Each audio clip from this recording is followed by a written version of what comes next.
You search for how to buy shares of First Merchants Corporation.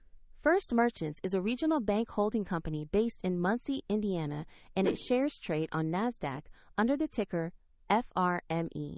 This video is educational only and not financial advice.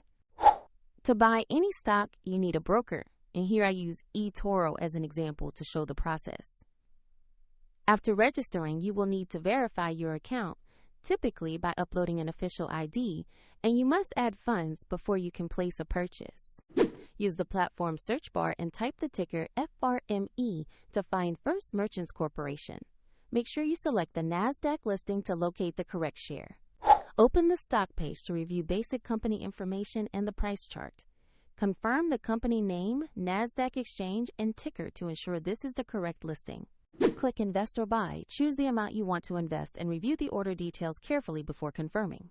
If the market is closed, your order will be queued and executed when trading resumes. And if you lack sufficient funds, the platform will prompt you to add money before the purchase completes.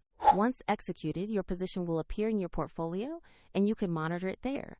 For the example link I used, check the description below.